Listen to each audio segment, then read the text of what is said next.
Hello, everybody. I am back from my trip from Haiti. This is your host, Ricardo's father. Welcome to About That Podcast, episode 15. With me, as always, is Mr. Luis Cruz. How we doing today? We're doing well, sir. Uh, Probably not as good as you having to beat your rival Yeah, in a crucial matchup, I might add. So the rivalry week that we had in to start off Price Weeks came back, and it was important for some teams. So yeah. it was really important, and I decided to show up, and Ricardo didn't decide to show up. I mean, it's what have you done for me lately? Kind of league, and Ricardo hasn't done anything. So that's where we're at. Yeah. So that's where we are. So let's move on to the scores and let's see what we have. So, Fancies beat the Luchomaniacs 147 to 118. The Brady Bunch lost to Canadian Tiger 124 to 86. Metropolis Sharks won 152 versus Mata Italia 115. Tar Nation beat Above Average Ditkas 118 to 107. Then you have Team Casau beating Team Hialeah Mafia 123 to 101. And then you have the Brewery beating Haitian Killer with 121 to 114. That leaves us to the following standings. We have Tar Nation and the Brewery both with 9 wins and 4 losses. We have the Sharks, Team Haitian Killer, and the Fancies with 8 wins and 5 losses. Then we have Team Hialeah Mafia, the Brady Sponge, both of them with 7 wins and 6 losses. Then you have Team Mata Italia, Canadian Tiger, and Team Casa, all of them with 5 wins and 8 losses. Above average Ditkas with 4 wins and 9 losses. And then the Luchomaniacs with amazingly 3 wins and 10 losses. I mentioned to you earlier is Cruz. How do you have 3 wins on the year, and a team like Castle has 5 wins, even though you've outscored them by 250 points? Yeah, we'll How's talk that about possible? we'll talk about that. I have some stats for this episode, but Fantastic. But let's playoffs. first let's get into the playoff teams here. So, uh, congratulations to myself, right, and Tarnation, Rob. We have both technically clinched the playoffs. So 2 teams have technically clinched the playoffs. However, a total of 5 teams are 99.9% probable to make the playoffs, if you will. The only teams that still need to get in are the matchups between Hialeah Mafia and the Brady's Bunch, and we'll talk about those matchups later on in the show. But again, congratulations to myself and Rob for clinching. But the Sharks, Haitian Killa, and Funsies are also almost assured the lock of the other positions. Yeah, so exactly, because I mean we kind of did the math a little bit, and the Fancies would be the one with the highest risk of not making the playoffs, but um she would have It's to be outscored by her opponent, like essentially by the 2 teams on the bottom, like they're still trying to fight to get into the playoffs by many points. So it is unlikely that that happens. That being said, what is likely to happen is Jesse not making the playoffs if he doesn't win. He I think he's kind of in a must win type of scenario because the difference between him and JQ Q is small. It's 28-point difference. So if Q were to win and Jesse were to lose, I think they could flip because right now Jesse's in, but that's Q still fighting for that very last spot. So this week that should be interesting to see what happens in those matchups. Yeah, correct. It's just those two fighting it out. So basically, the winner is probably going to go in. So it's a must win for both teams to even have a chance. Yeah, All right, so let's get into a couple of the stats that we talked about, Cruz. What do we got first?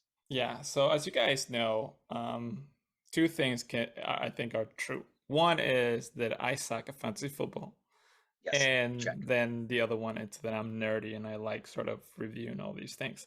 So I was kind of looking at numbers, what happened, because the question that Neil had was, how come I'm last? You know, Mm. if you look at my team, it's not like it's an average team, and I actually have proof of that. That's what it's great about looking at stats. I have proof because I looked. Okay, what team finished in the middle the most times? Mm. Which will be considered average, right? Correct. Guess what? It is the Lucha Maniacs. I Uh-huh. finished in the sixth spot 3 times. 3 weeks, I was right in the middle. Out of those three, by the way, I lost two of those and won one. Surprised you won. Yeah, so I guess it's like being average doesn't really pay, because being average means that if I lost twice and I only won once, Well, being uh, above average doesn't help either. it Just does ask not. Andy. Just It ask does not. Andy. Yeah. Maybe in certain things, it helps, but in fantasy football, it does not help. And again, going back to that, I finished four in the fourth spot twice. So meaning only three teams could have beaten me, and I happened to play one of those three teams. And then, like I said, 6 spots 3 times, and two out of those I lost.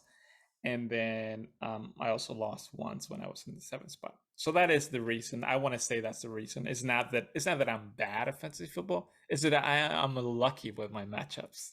That's all it is here. That's all you wanted to say. And let me tell you, we're going to go on some other stats right now. But that whole rant on your sixth spot and fourth and three people ahead of you, that's going to be really fun for the listeners to try to understand during this program. Oh, they understand it. They're very They smart understand it? people. They're very Okay. smart people. Some of them. Some of them. It sounds really interesting and fun. Just even me listening to it, it's great. Yeah. Great television, great audio. Fantastic job. Yeah. Should I put some music on it? A death music, maybe.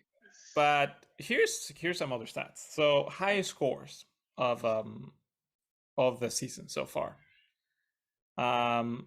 After Ricardo's loss, I guess this is good news for him. He still has the highest scores of the season. He happened to get that on week 6. It was 175 points, 0.8. And that is followed by Tarnation with 175.3. And then, even though above average did, because it's not in the playoffs and his team record is not that great, he happens to have the third highest scoring points of the season so far, with 171. So you have 175.8, 175.3, and 171.2. I didn't see the brewery there, by the way. You did not. You haven't been top once. Yeah, it's shocking that I'm not there, but I do pop up on another stat, so stay tuned. Yes. So then the next question would be, what's the lowest, right? Correct. And I mean, I'm sure all our listeners know which team would be the lowest. Yeah, so we've already established I'm the average dude of the league. So the lowest, and sorry, Casa, but it is you, my friend, with 51 points, 51.3 points on week 10. That being said, Tarnation has the second highest scoring and the second lowest scoring as well, with 53.1. And then the brewery. He wanted to be in the podium. He wanted to be there with the guys. I got to get up there. So 60.9 to be the third lowest. And this will even make you feel even better, Mr. Average over here, Cruz, is that there's two teams that are in the bottom scoring, me and Tarnation, and we both clinched playoffs. Isn't that interesting? That is interesting, actually. That's interesting. Yeah, it which is another thing that it kind of leads to the next stat very well. It's kind of like who had the most top weeks, who is like these kind of like the strongest team. And of course, this throughout the season kind of changes a little bit. We kind of see how Ricardo's team at one point seemed invincible. He had all the players. Mike Williams was being amazing. Cooper Kupp has been great the whole season, but he did lose. The Derrick Henry. Yeah, he lost Derrick Henry, and then Josh Allen has not been that great for him. So he must not be happy with his quarterback. But that being said, Ricardo, Rob, and Danny actually have the top weeks 3 times. So during the season, they've been the top team 3 times. Stacy has been there twice. And then 2 teams that are not in the playoffs were also there once with Monica and Andy, Dick Hutt. So, when you look at that, I would have to say that probably Danny, Rob, and Stacy are probably very strong teams because their teams did change throughout the season, but not too much. As far as Ricardo, I think is the one who has the most, but it's not, it's not, his team is not complete anymore like it was a few weeks ago. Yeah, correct. He has the most drastic swing, I think. Yeah. And then most bottom weeks. Who has been in the bottom the most time? And again, sorry, Andy Casau, it's you, my friend. You've been in the bottom 3 times. You just had a bad rap this year, man. I'm sorry with Saquon and all his Well, other players. You're being too nice. You say a bad rap. You could just replace team with rap, and then it covers most everything. Yeah, I mean, come on. Then you have bottom weeks, or commissioner again was like, let me get in there. I want to be there. I'm getting on the podium. So he's there with Q, Rob, Stacy, and Steve. All of them had been the worst team twice this season. So, but again, I think when you look at this, it doesn't say much, right? Because I mean, like you mentioned, you and Rob are both in the playoffs. Stacy is pretty much in the playoffs, and Q is fighting for the playoffs. Steve is the only one who's not there fighting for the playoffs. Correct. But it, he still had an okay season, I would say, compared to someone like me. So again, guys, don't be average. Just be really bad or really good, and then because what you don't want is essentially what happened to me this whole season. You don't want to be you. I had hopes, like you want to squash the hopes really quick. Early, you want to get them down early. Yeah, you want to have like like a whole bunch of losses by week 6. Everybody's already like so far ahead of you that you're like, okay, that's it. Like I'm done. Like I'm gonna wait for next season. But being that up and down and just being right there, I can maybe tweak it. Maybe if I get that trade going, maybe. But I mean, you only had 3 wins, so that probably happened. Like the hopes were dashed pretty early for you. I mean, by week 6, maybe. Maybe. I don't remember anymore. All of this is just like a haze. It's a haze. It's a big haze for you. It's a big haze. Yeah. Awesome.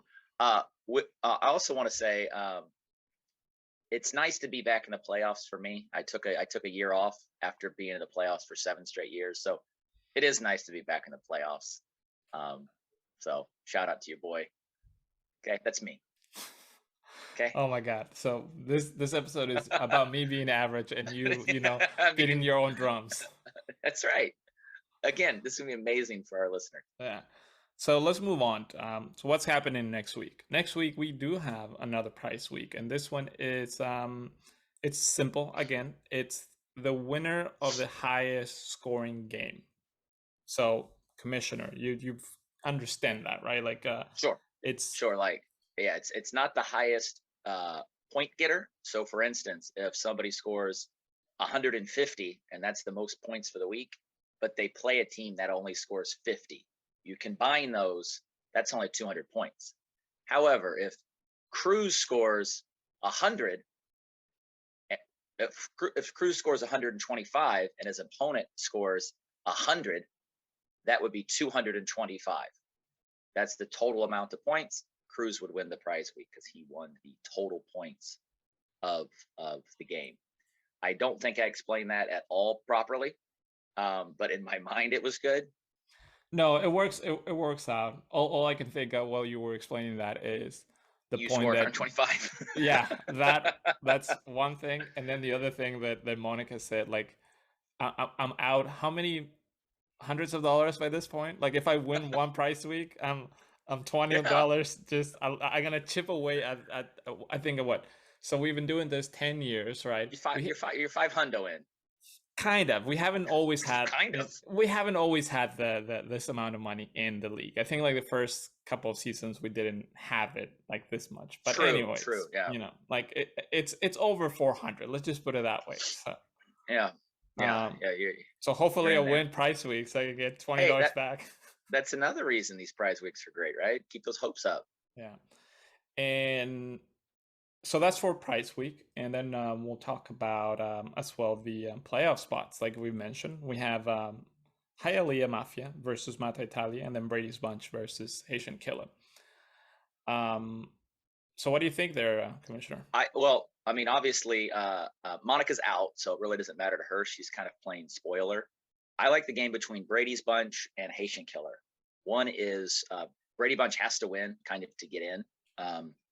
Also, Ricardo's going to be looking for a win to try to get that bye week, which we'll talk about in a second. Now, that the bye week is still up in the air right now, so that's a big game for both Brady Bunch and the Haitian Killer. Whereas Monica's playing spoiler. Between those two matchups, I kind of like Q's team to win, because I think Monica's just got a solid team. It's going to be tough for Jesse to beat her. So if Q's able to take out Haitian Killer, who's kind of teams up and down these days, he'll get in. So I like Brady's Bunch to get the final playoff spot. Yeah, so if Brady's Bunch gets the final playoff spots, that would be interesting. You would have two teams that have never won the whole thing then, with Rob and Q. Q has been in the final. Yeah, Q's been in the playoffs a lot. He's been in the podium. But but then Danny has won it. You, Ricardo, and Stacy have won it, and I'm missing somebody. Seems like it. Well, Danny, that's in the playoffs. Danny. Oh no, that's four. So Ricardo, Neil, Danny. Yeah. So there's two that'll definitely not. You have either Rob or Brady's Bunch or Jesse. So you have two teams that'll definitely be in that have not won. So the rich getting richer. That's how it is. That's how it works, man. Here's what I want. If it's not a new person, I just want to repeat. I'm gonna throw it out right now. Right, I want to repeat. Let's just have the girls. Who won last year? Let's have the girls winning twice in a row. Dude, you're such a kiss ass. Just because Stacy's one of your good friends. Oh, I want to repeat. I'm your good friend. I mean, have me win three championships. You've won too many times. What do you think a repeat means? And that being said, so bye weeks. I play Rob, which my team is not looking well. I literally had to put, because I don't know if Delvin Cook is not Delvin Cook. Who's the guy from Denver? See, this is why I'm not very good at fantasy football. I don't even know my Melvin Gordon. Melvin Gordon, thank you. That's a player that I have, by the way, in 2 leagues, and I don't know his name. So Melvin Gordon might not play, so I had to go get David Johnson from the Houston Texans. I mean, they have other players. I mean, you don't have to get David Johnson. I looked, it's like scraping. Oh man, you sure? Scraping the bottom of the barrel. So I think Rob, it's okay there. I think you might have a little bit of a tougher matchup with Canadian Tiger. Isn't that funny to say? I mean, because he hasn't been that good all year, but it's just my team's not good right now, I think. So yeah, but so you have essentially four games that are very important: the Hialeah Mafia versus Mata Italia, Brady's Bunch versus Haitian Killer, Tarnation versus Luchomaniacs, and the Brewer versus Canadian Tiger. Those are very, very important games, especially I would say maybe the Brady's Bunch Haitian Killer, because that's could be decided, both the bye week and the final spot for the playoffs. Now, I will say, I definitely have to win, because if I lose, I don't think I'm going to make the bye week, because the Sharks, I think, is going to just run completely over Team Casal this week. And Danny has so many points that he would have 9 wins. I'd have 9 wins, but he would have the points for. So it's a definite must win to get those bye weeks, even for Rob. Yeah.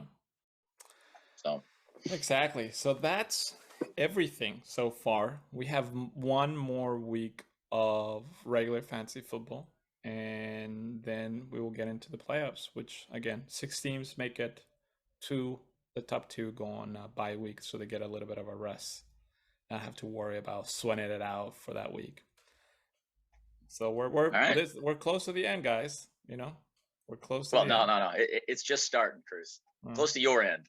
Hey, we're close to the end. It's just starting, my friend. I don't know what you're talking about. So, all right. Okay. We can end this now. Yes. Yes, we can do that. We now. can end the shenanigans. All right. All right, guys. Good luck to everybody. And congrats again. And congrats again to the playoff teams. Bye, myself guys. included. See you later. Bye.